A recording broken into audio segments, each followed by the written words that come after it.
and welcome to the Campus Technology Insider Podcast. I'm Rhea Kelly, Executive Editor for Campus Technology and your host. EDUCAUSE recently released its first information security edition of the Horizon Report, profiling important trends, technologies, and practices shaping the future of IT security and privacy in higher education. Of course, cybersecurity has been a key concern in higher ed IT for years, topping the EDUCAUSE Top 10 IT Issues list numerous times. But the COVID-19 pandemic has compounded the risks in many ways. As EDUCAUSE President John O'Brien wrote in his introduction to the Horizon Report, quote, "With the dramatic shift to remote work and remote learning in 2020, threats are at an all-time high. The introduction of contact tracing, the increased use of home personal devices, and problems related to the proliferation of video conferencing have ushered in unprecedented concerns." For this episode of the podcast, I spoke with Brian Kelly, Director of the Cybersecurity Program at EDUCAUSE, to discuss the new report, the technological trends on the horizon in IT security, how the pandemic is impacting privacy concerns, and more. Here's our chat.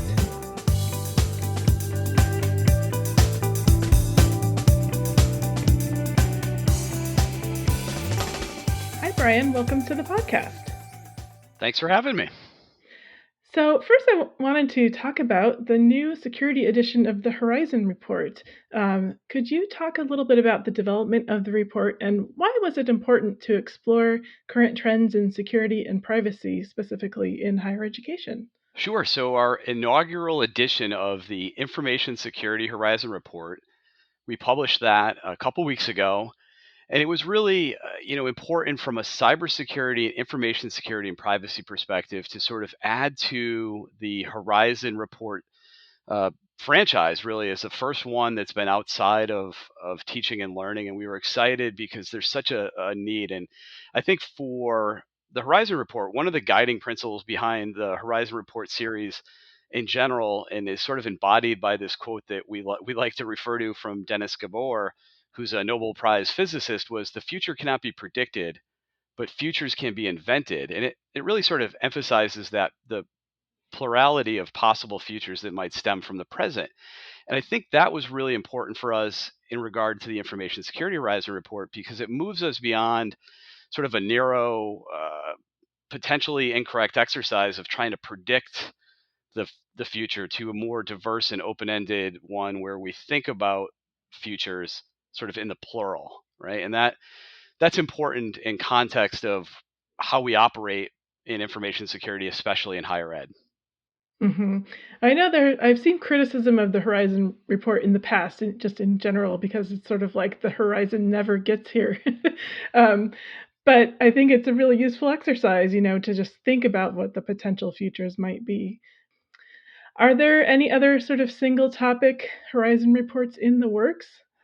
No, not currently. So the next edition, the teaching and learning, will publish in April, and we're kicking around the idea of the frequency of the information security horizon report. Would that be every other year, every third year, and then also early talks around privacy, a standalone horizon report on privacy as it applies to higher ed. And I think part of that is sort of the necessity to sort of unravel the evolving trends that help shape our future, whether that's information security, privacy, or teaching and learning.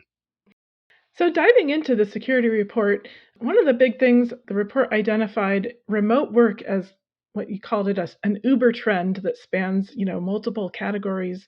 Could you talk more about that?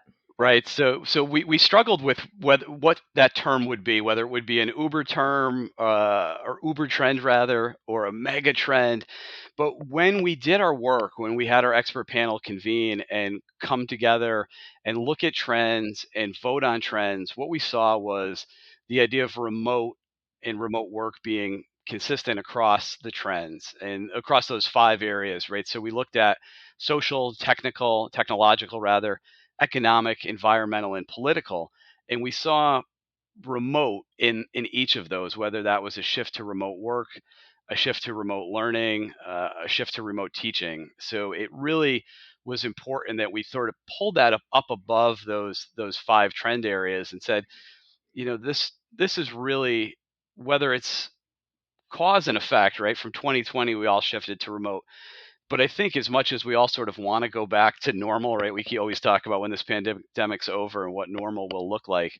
I think remote is going to stay. We're not going to get away from this remote work, remote learning, remote teaching. So that's why it was important, I think, to be called out as sort of that Uber trend for the report. Yeah, it certainly will have a lasting impact, maybe forever impact. Right. So there's so many facets of security covered in the report. I think there are 15 topics in the different categories. So we could spend all day talking about them. So I thought, for the purposes of our campus technology audience, just more technology focused, I'd love to dive into the technological trend category. Could you kind of give us a walkthrough of the top trends in that category and what the key issues are to consider? Absolutely. So yeah, so for the right audience, this will really resonate. I think borderless network and networks without boundary was one of the technology trends, and it may be familiar to your listeners from a zero trust perspective, right? So we think about all of the things that we had done in cybersecurity, information security around securing our environments, and a lot of that was predicated on our users being on our network, inside our firewalls, inside our environments. And with the pandemic and with this move to remote teaching, learning, and working, those borders have become blurred, really, and that's where we see, services and data increasingly becoming cloud-based. The endpoints and new endpoints and mobile are really where work is happening, where learning is happening. And in some cases, we're worried about the inability to control those endpoints, and even some of our incident response capabilities, even scanning capabilities, are limited now because of this remote work.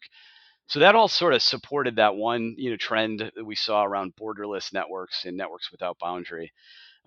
We also, and it's sort of, I guess maybe the horizon was too close with this one. You'd mentioned the horizon being far away. We had a trend around security incidents becoming routine. And, up until last week, we were really all talking about SolarWinds. And now, over the last 3, 4 days, last week, everyone's been talking about Microsoft and the Exchange, the Hafnium breach that's in the news. So we're really seeing the tempo and sophistication and strategies around these attacks increasing. And institutions really have to become adapted to those incidents happening more frequently and more routine, and becoming part of their, not so much of their business processes, but their planning, their practicing, their incident response capability, and all of those things are important in that context. With people working and learning from home, it's really blurred their work and their personal lives, or the people who use their devices. You know, you might have your kid on taking a class on your work laptop, and that seems like that would factor into the borderless theme. Right, and that's sort of the next trend is really it sort of straddles. There's so much blurring between the trends and the uses. We talk in the report about the use of more personal devices that are being used for business, but also what you just described is sort of those business devices being used for personal use also, and the exposure to those risks and challenges of protecting both the institutional data and or personal data. And we're seeing more of that creep into the privacy conversation, because we have concerns around, we've always sort of educated our staff and our faculty around protecting the privacy of the institution's data, of the students data. But now that with working from home, we have to sort of reverse course and make folks aware of protecting their own personal and private data. So there might be something going on in the home, or someone comes in and you're recording a podcast, and somebody comes into the room and says something that might put your privacy at risk. So I think that is really factored into both the use of the devices and just where we're using those devices. Right, we're using those devices remotely now. We're at home, or we're not in the office. So that absolutely um, adds new challenges and risk, and really helps sort of move the conversation around the institutional recognition of what authority they have to monitor faculty and staff, and monitor from a risk perspective, and also sort of what control they have over those endpoints with them outside the perimeter, so to speak. So, with the current sort of the pandemic, and what do you see this in the security landscape for 2021? So, what are some of the biggest security threats out there? Oof, the threats. I think for the pandemic has really immersed us into that sort of the new world, and it's uncharted territory with regard to new threats and to security and privacy. And I think that's where sometimes failure of imagination. We need to think about what could be next, and really work on identifying what information we're collecting. Right. So thinking about application of privacy and security, or the intersection rather of privacy and security, those things create new threats as we're collecting more data. Some of the things that we're seeing in conversation of late around proctoring of our students remotely, those introduce privacy threats. What we've seen with uptick in ransomware, and then certainly, so the 2021 will continue, I think, with the trends of ransomware, with supply chain vulnerabilities. All the things we're seeing now, I think, continue. We don't see huge changes, and I think we have to think about, from a higher ed perspective, thinking about those threats from a student perspective, from a faculty and staff perspective, and make sure that we're having conversations around how we address those. Yeah, I've been hearing a lot about ransomware lately, and particularly about how it's evolved from initially, a few years ago, maybe just locking down your systems, paying the money, and getting them back, to kind of extorting institutions, threatening to release their data on the internet, even if they do pay the ransom, or I guess if they don't. So, could you talk more about what's your take on the way ransomware is going? Yeah, it's absolutely an evolving threat, and we talk so much in higher ed about sort of us evolving our cybersecurity and our privacy efforts, but certainly the adversaries are doing the same thing. And what we're seeing is that rise in ransomware is they're doing their homework, they're understanding which institutions are higher risk, which institutions have cyber liability insurance policies. We're also seeing sort of a correlation between um, insurance policies and ability to sort of pay that ransom, along with sort of, as you said, the sophistication of um, not just deploying ransomware right out of the gate. They're getting a foothold on it in an environment, and they're sort of doing an assessment. We talk about risk assessments and understanding what we're protecting in our networks. The adversaries are doing the same thing. They're looking at, where are they? What type of system are they on? Is there an opportunity to do, to your point, some sort of extortion? Are there other sort of ways they can monetize that compromised system before they sort of enable the ransomware? That's sort of now maybe the last thing they do versus the first thing that they've done in the past. So it's really changed the way security teams are looking at, preventing, defending against ransomware. Is really sort of that continuous monitoring and looking at your systems in total, so that if there is sort of a precursor to that ransomware being enabled, that you can detect it and take action early. Well, going back to one of those trends from the Horizon report, the increase in number of incidents, does that also apply to ransomware? I think so. I think we're seeing a trend where we're seeing more incidents, across every vertical, and certainly higher ed has not been immune to that trend. And I think that's going to continue. And there's a lot where we can add technology, and we can robust our strategies to defend against not only ransomware, but more broadly some of the sophistication of the attacks that we're seeing of late. But I think it is, you have to be vigilant. This is an opportunity, right? So don't waste a crisis is often something you hear said. The media around ransomware, the attention that it's getting, is important for us as practitioners to use that to help sort of raise the awareness within our own institutions about what's happening and what we need to do as a community. And that's one of the things we do at EDUCAUSE, is really bring together, sort of collecting and connecting the dots, sharing playbooks from ransom on how to defend against ransomware, sharing instructions from CISA and others. So that helps the collective defense in the community. Yeah, excellent resources there. So I wanted to dive more into the privacy issues that have been exacerbated by the pandemic. I mean, we talked a little bit about, um, how the merging of sort of home and work. But are there any other ways that the pandemic has impacted privacy? We talked a little about online proctoring, specifically for privacy for the students.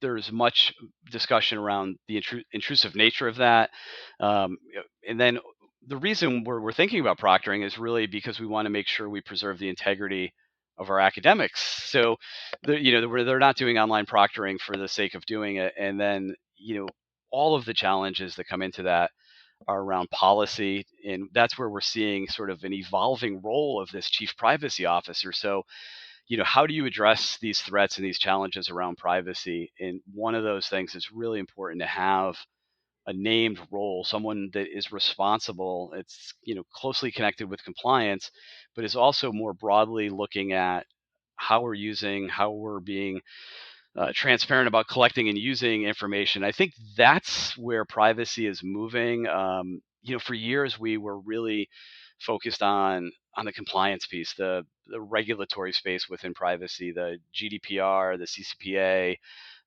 Virginia just recently passed a new privacy legislation, and that's not going away. I think we're going to see more of that. But what we're seeing is more conversations around sort of the blurring of the line between data privacy. So we always talked in these regulatory contexts around protecting data and the privacy of that data. So who is authorized to access it, who can view that. And we're seeing now more of a privacy conversation around freedom from observation, freedom from surveillance. So can you be sure that you're not being tracked? Is the institution collecting data on your cell phone, and are you going to class, or are you in the residence halls and things like that? So, this really sort of more of a cultural and philosophical, ethical issues around privacy. Everything from academic freedom to student success. Those things are sort of creeping in, and I think supporting that evolution of the role of the chief privacy officer, or just privacy as we think about it in context of higher ed. Yeah, especially with the pandemic, one of the areas I find really fascinating is the contact tracing, the privacy issues around that. I've heard CIOs talk about being able to track via the network, where if a student has tested positive, you could maybe kind of see where they've been accessing the network. So is that a privacy violation, or, how does that shake out? Yeah, and I think those are the conversations that we need to have, because that technology has existed. So many of your listeners will know that sort of geolocation or tracking on Wi-Fi has been in existence for a number of years. So it's not new to our campuses. What's new is, to your point, whether that data is being used for contact tracing or student success or other types of analytics within the institution. And I think the conversation and the privacy violation is is it a violation of sort of what the student expectation or the faculty and staff's expectation of privacy is? And that's really where having conversations and being transparent about what you're collecting, why you're collecting it, how it's being stored, how it's being used. Those are things that are important institutionally to have conversations with your community, regardless of whether that data is regulatorily controlled or not. And I think that's where some of that stuff is not necessarily something that's reportable if it was lost or stolen.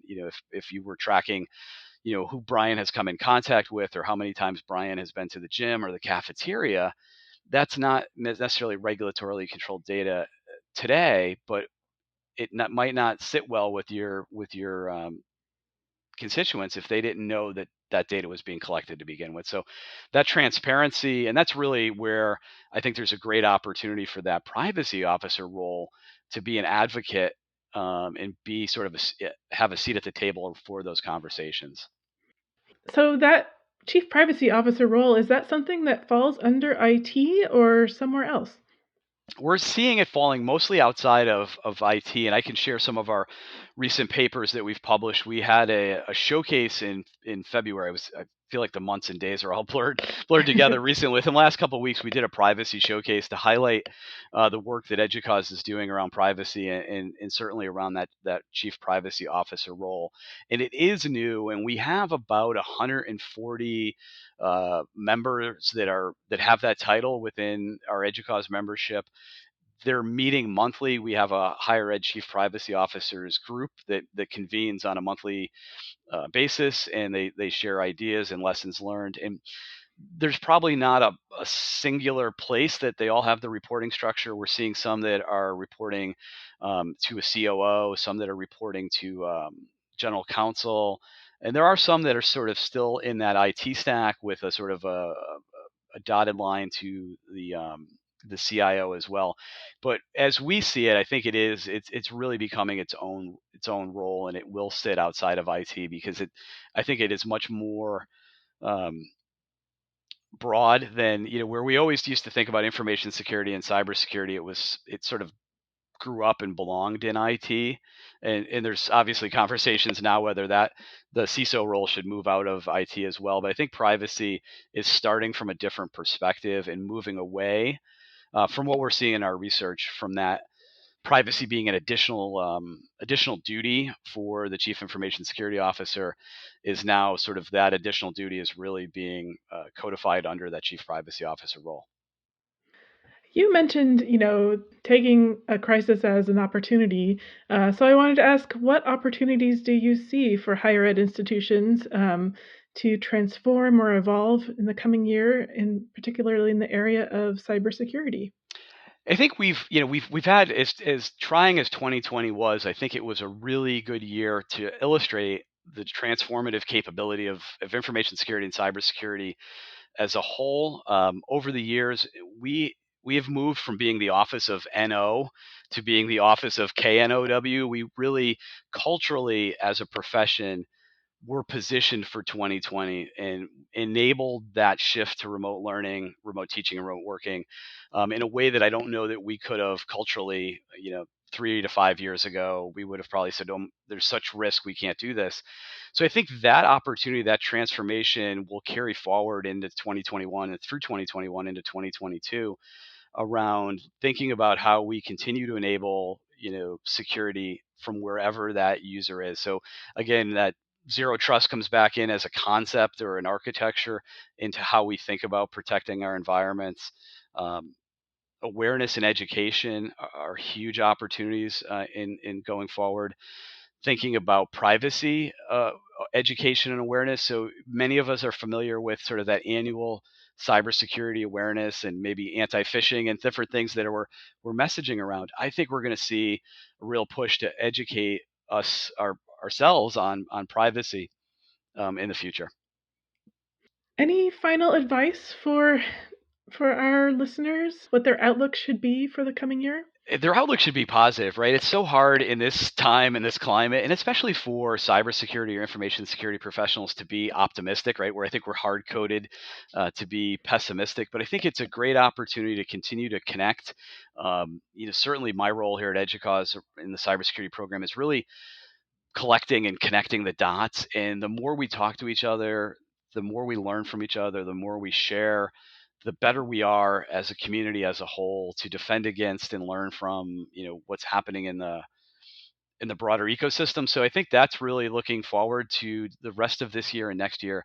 It's an opportunity to continue the good work that we're doing, to take some nuggets out of the inaugural edition of the Information Security Horizon Report, and just to look, if you're in this space and you're in the higher ed space, to look to EDUCAUSE to help connect you with resources.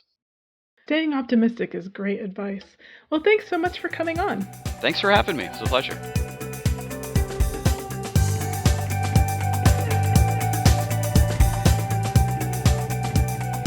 Thank you for joining us. I'm Rhea Kelly, and this was the Campus Technology Insider Podcast. You can find us on Apple Podcasts, Google Podcasts, Amazon Music, Spotify, and Stitcher, or visit us online at campustechnology.com/podcast.